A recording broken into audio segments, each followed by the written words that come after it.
आपने मुझे मांग संख्या 16 और 17 पर बोलने का मौका दिया, इसके लिए धन्यवाद।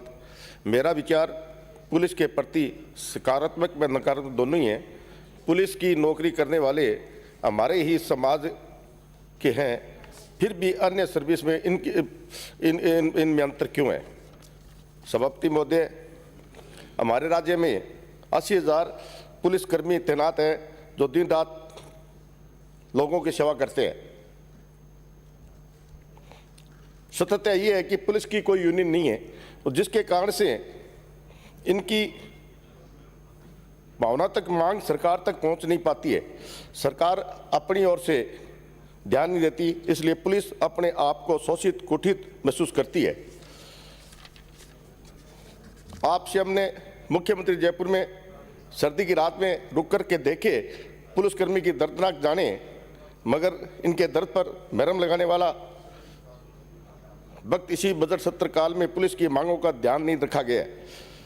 मैं पुलिसकर्मियों की समस्याओं की ओर ध्यान आपकी ओर खींचना चाहता हूं, ताकि पुलिस अपनी ड्यूटी सही तरीके से कर सके। पुलिसकर्मी का वेतन ग्रेड 3600 किया जाए, डीपीसी टाइम स्केल प्रमोशन का ध्यान रखा जाए, पुलिसकर्मियों को सप्ताह में 1 दिन का अवकाश दिया जाए ताकि तनावमुक्त रहे।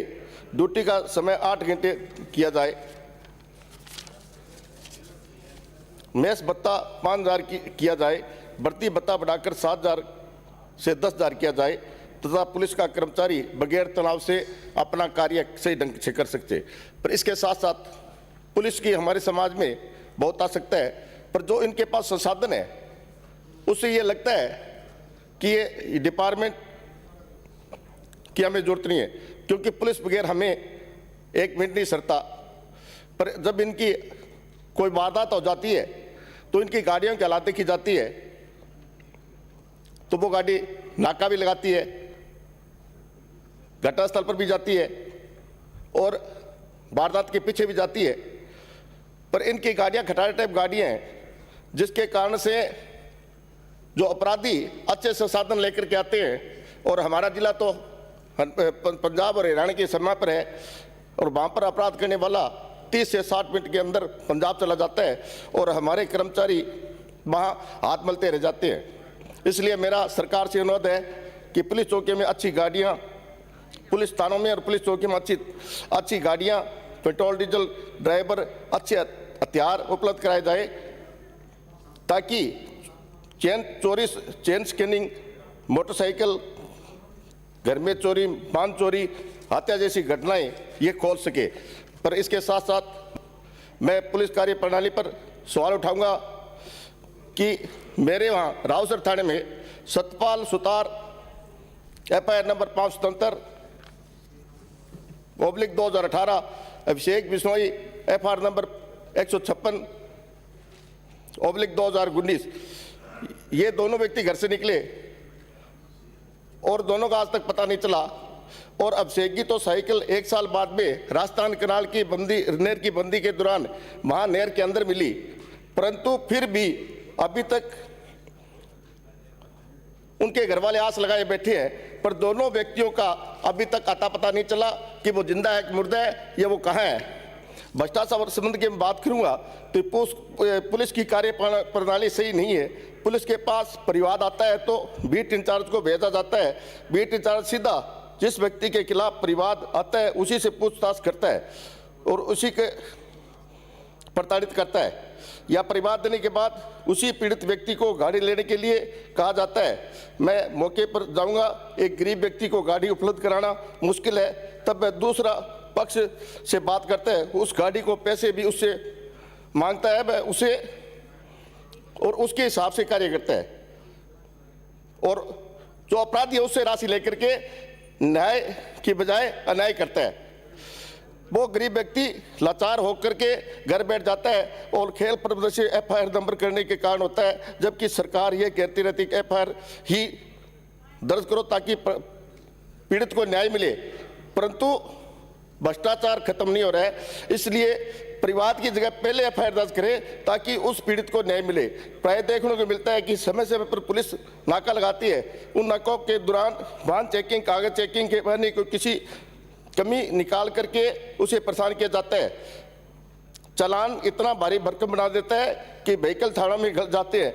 हनुमानगढ़ जिले में इसलिए मैं निवेदन करना चाहता हूं कि वाहन चेकिंग के नाम पर नाकों पर जो लूट-खसोट है बंद किया जाए। हनुमानगढ़ जिले में भ्रष्टाचार साबित हुआ परंतु कार्रवाई नहीं हुई, पर उनको बहाल करके उन भ्रष्ट अधिकारी कर्मचारियों को वापस ड्यूटी पर लगा दिया। जिला पुलिस की उदासीनता इतनी है कि हमारे यहाँ नशे के कारण बढ़ते हुए नशे कारोबार का युवा पीढ़ी नशे में गर्त में जा रही है और सरेआम नस्ली दवाइयाँ, चिट्टा, अफीम, डोडा पोस्ट की भरमार है। इसे रोकने के लिए सरकार कार्यक्रम उठाए और चोरियां खूब होती है परंतु बरामद नहीं होती। घरों में चोरियां, मोटरसाइकिल चोरी, चेन स्नैचिंग, मोबाइल छीनना आए दिन बर्बाद होती है, पर इन चोरियों का अन्य कोई घटना से परिवाद लेते हैं। काफ़ी घटनाओं को एफआईआर भी दर्ज नहीं की जाती। एफआईआर के लिए कोई रास्ता कहता है तो ये कह देता है कि यदि एफआईआर दर्ज करोगे तो आपकी चोरी बरामद नहीं होगी और बरामद होगी तो कोर्ट के माध्यम से मिलेगी, इसलिए वो डर जाता है। और एक मोटरसाइकिल तो 15-20 दिन पहले चोरी हुआ और 3 दिन बाद मिल गया और 15 दिन बाद में उसको संभलाया और ये कहा ये रावसर थाने घट रहा है और ये कहा कि यदि मोटरसाइकिल अंगल जाएगा। पर ऐसी चोरियां, जब चोर कौन है, चोर उस मोटरसाइकिल को चोरी किसने की, ऐसे व्यक्तियों की पहचान करें और ताकि चोरी की घटना पर काबू हो सके। पर मेरा आपसे निवेदन है कि मैं मूल बात पर आता हूं कि मेरी विधानसभा क्षेत्र में गोलवाड़ा थाना सीआई थाने में है, बड्डबली जाखड़ा वाली पुलिस चौकी है और थानों को क्रमबद्ध किया जाए व गंदेली में नई पुलिस चौकी स्थापित की जाए ताकि वहां पर आम आदमी को लाभ मिल सके। और आपने स्वागत कस तो बढ़ा दी है विधायक ने इसलिए, परंतु जब महिला थाने में पीड़ा लेकर परिवार लेकर के जाती है तो थाने में बैठने के लिए अलग व्यवस्था नहीं है। अतः मैं सरकार से निवेदन करना चाहता हूं कि सभी पुलिस थानों में महिलाओं को बैठने के लिए व्यवस्था की जाए। इसी के साथ साथ मैं आपसे निवेदन करना चाहता हूं कि पलौदी में जीनगर समाज के नियुक्त राव देवड़ा नारायण लाल की 25/2/2022 को धमकी मिली थी और उसके बाद 28 तारीख को उसकी हत्या कर दी गई और उसके 2 दिन बाद में वो जेल के अंदर उसका सब मिला। मेरा सरकार से निवेदन है कि इसके साक्ष्य मिटाया ना जाए और राहुल देवड़ा के परिवार को न्याय मिले। धन्यवाद। जय भारत। जय।